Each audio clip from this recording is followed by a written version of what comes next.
Assalamualaikum warahmatullahi wabarakatuh.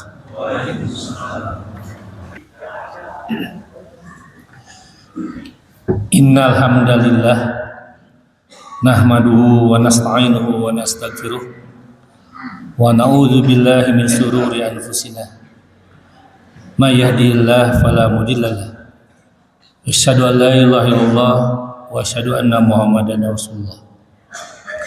Qala Allah Ta'ala fil Qur'anil Karim, a'udzu billahi minasyaitonir rajim. Ya ayyuhallazina amanu atti'ullaha wa atti'ur rasul wa ulul amri minkum. Fa in tanaza'tum fi syai' farudduhu ila Allah wa rasulihi al-ayah. Ihwatu iman rahimakumullah. Manusia pada dasarnya diciptakan oleh Allah untuk beribadah. Tetapi seringkali dalam prosesnya manusia kadang lupa hal tersebut, sehingga terkadang mereka bersikap memisahkan antara urusan agama dan urusan dunia mereka. Biasanya seiring kedewasaan, seiring bertambahnya ilmu, orang Islam yang betul-betul menjaga dan mempelajari agamanya akan sadar bahwa antara keduniaan dengan agama, dengan ibadah itu selalu ada kaitannya. Tetapi kita pun tidak bisa menafikan masih banyak orang yang tetap memisahkan antara keduniaan dan keagamaan yang kita kenal dengan istilah sekuler. Terlepas dari itu semua, ikhwati iman rahimakumullah, pada dasarnya kita sebagai manusia dalam keseharian kita, baik di rumah, di masyarakat, di tempat pekerjaan, akan senantiasa mendapati masalah, akan senantiasa mendapatkan perbedaan,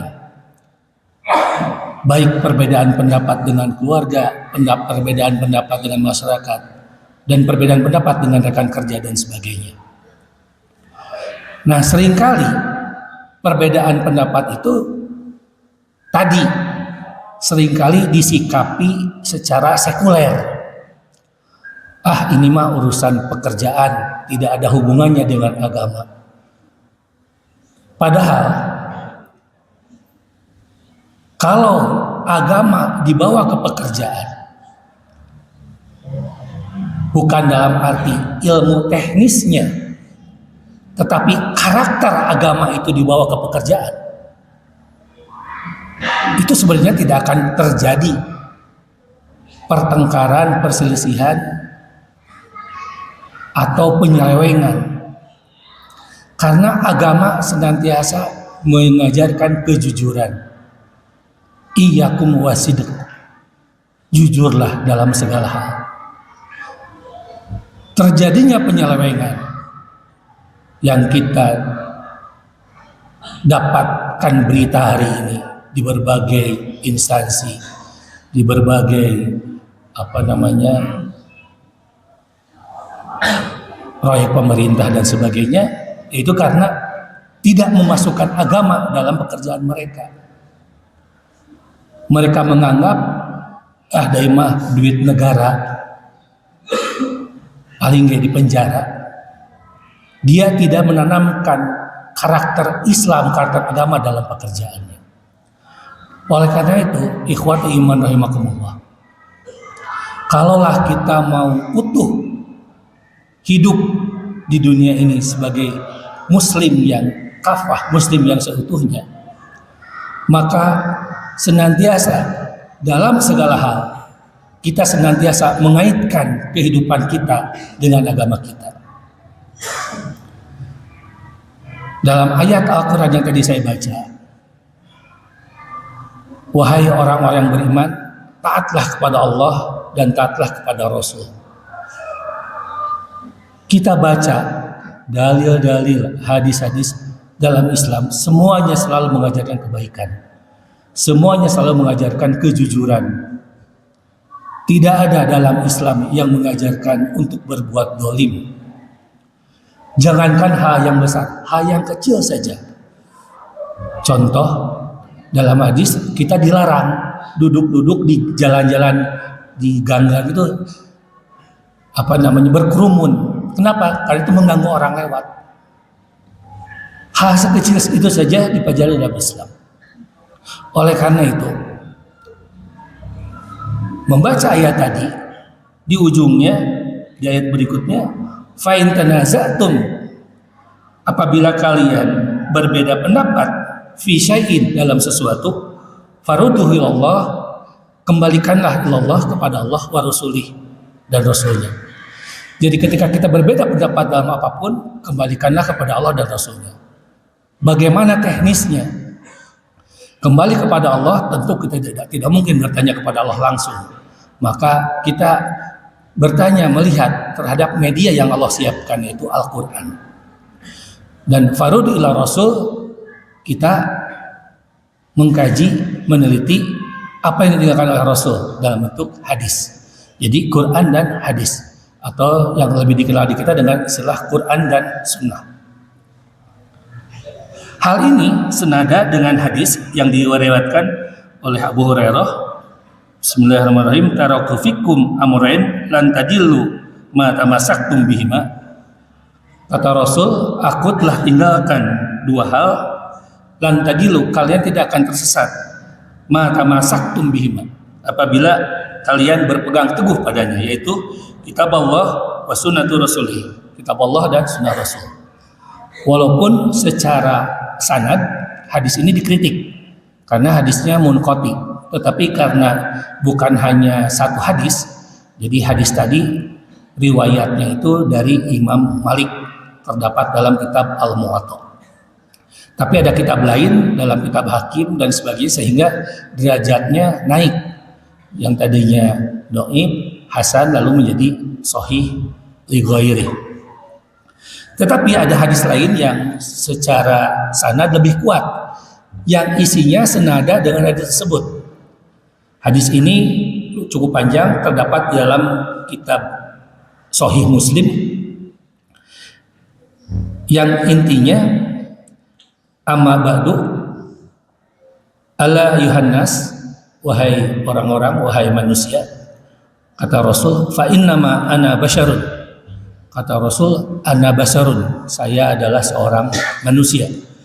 Yusiku ayat ya Rasul Rabbi, yang sebentar lagi akan datang utusan Tuhanku kepadaku. Dalam hal ini malaikat Israel. Fa'ajibi, maka aku akan menjawabnya.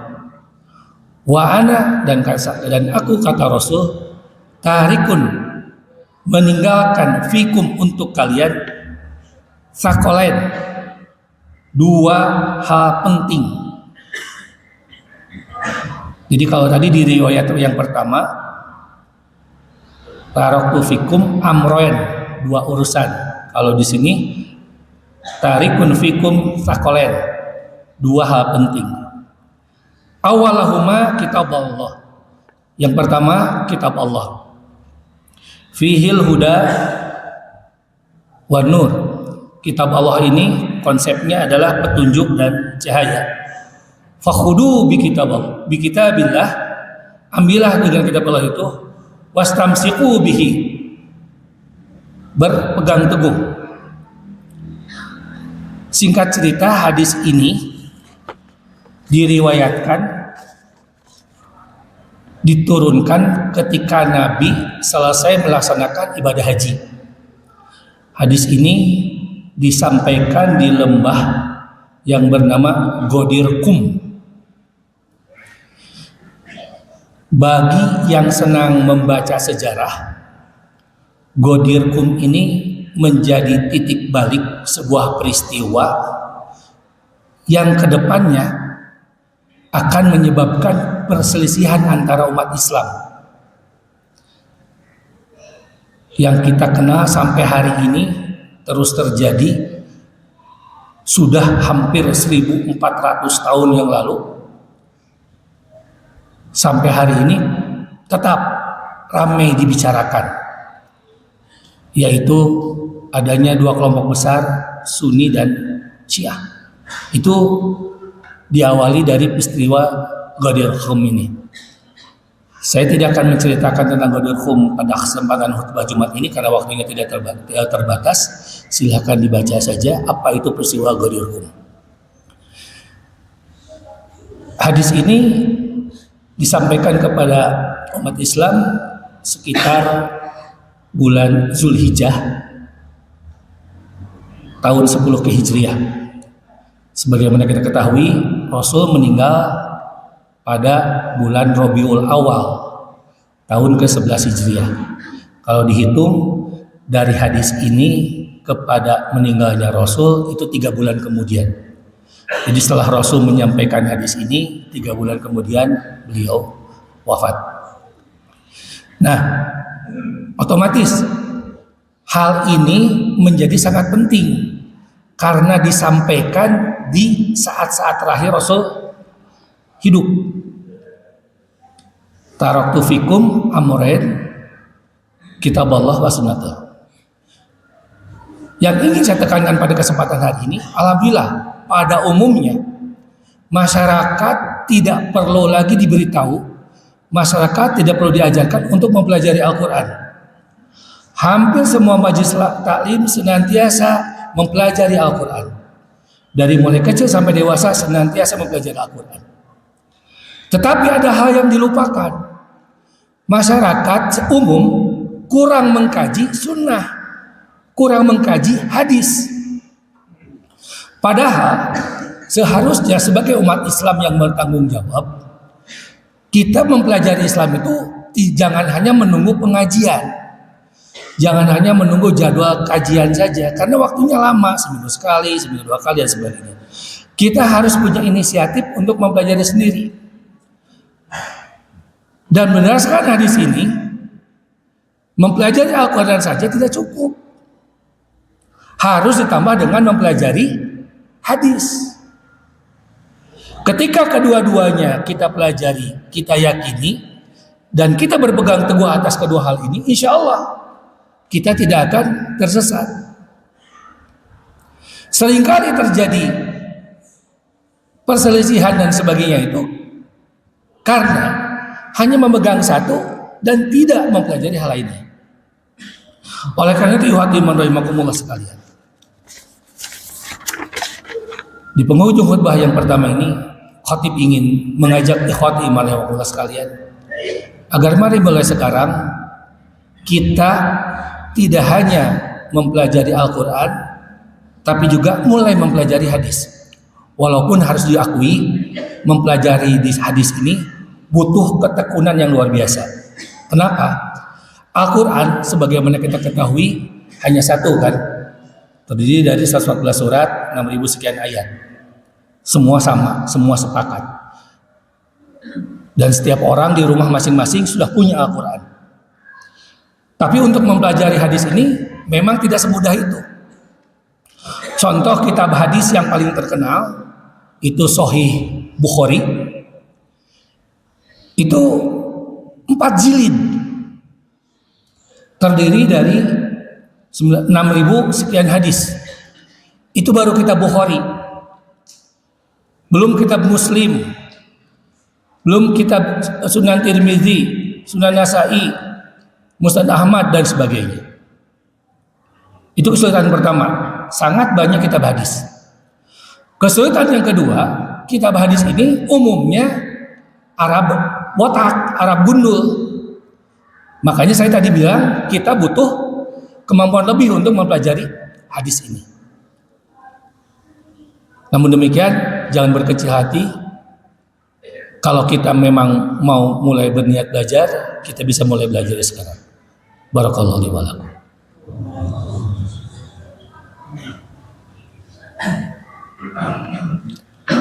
Alhamdulillahirabbil alamin, asyhadu an la ilaha illallah wa asyhadu anna Muhammadan abduhu wa rasuluhu, amma ba'du.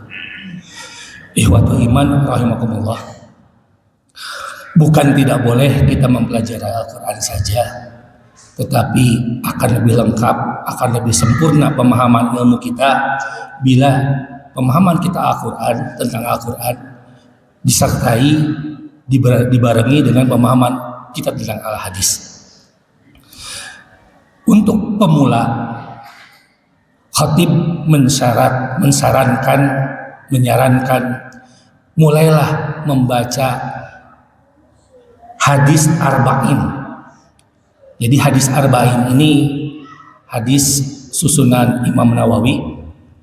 Jumlahnya tidak banyak, sesuai judulnya 40. Lebih tepatnya 42. Saya bawa contohnya, ini punya anak saya.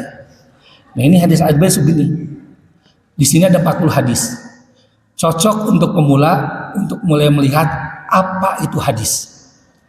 Jadi kalau kita mempelajari Quran, itu gayanya berbeda dengan mempelajari hadis.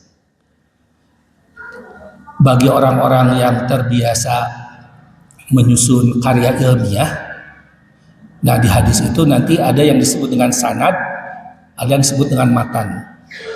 Jadi sanad itu rujukan, marojinya dari mana, sumbernya dari mana, referensinya apa, dari siapa, itu di hadis. Kalau Al-Quran kan kita sudah sepakat mutawatir bahwa Al-Quran ini semuanya benar. Tapi kalau hadis, kita butuh ilmu untuk melihat mana yang bisa dipakai, yang biasa disebut sahih dan hasan, dan mana yang hati-hati untuk dipakai bahkan ditolak, yang disebut dengan dhaif. Nah, tahap pertama diajarilah hadis arba'in. Untuk zaman sekarang gampang, buka Google hadis arba'in keluar, PDF tinggal download, lanjut. Setelah kita tamat mempelajari hadis arba'in, baru langkah selanjutnya yang lebih tebal, Bulughul Maram dan seterusnya. Insya Allah Bulughul Maram ini tipis, tapi lengkap isinya. Jadi gimana tadi kan rata-rata kitab hadis ini tidak ada syakalnya, tidak ada tidak ada harokatnya, Arab gundul. Jangan khawatir. Zaman sekarang dengan teknologi, hadis-hadis ini sudah berharokat dan bahkan sudah ada terjemahnya. Tinggal kita mau atau tidak mau mulai mempelajari hadis. Demikian ikhwati iman rahimakumullah, khutbah Jumat pada kesempatan hari ini. Khatib hanya ingin mengingatkan, mari kita mulai mempelajari Quran dan hadis dan sunnah secara mandiri. Jangan hanya menunggu pengajian dan sebagainya, agar kita dapat memahami al-Islam ini secara kafah, secara total, agar kita menjadi umat Islam yang muttabi, bukan umat Islam yang muqallid. Muqallid itu hanya tahu hukumnya apa, tidak tahu sebabnya dari mana. Tapi kalau muttabi, kita tahu hadisnya apa, riwayatnya apa, sehingga kita ketika memutuskan sesuatu berdasarkan ilmu. Mudah-mudahan apa yang saya sampaikan saat ini ada guna dan manfaatnya. Mohon maaf atas segala kekurangan. Ditutup dengan doa Rabbana atina fid dunya hasanah wa fil akhirati hasanah wa qina adzabannar. Aqulu qouli hadza wa astaghfirullah li wa lakum. Wassalamualaikum warahmatullahi wabarakatuh.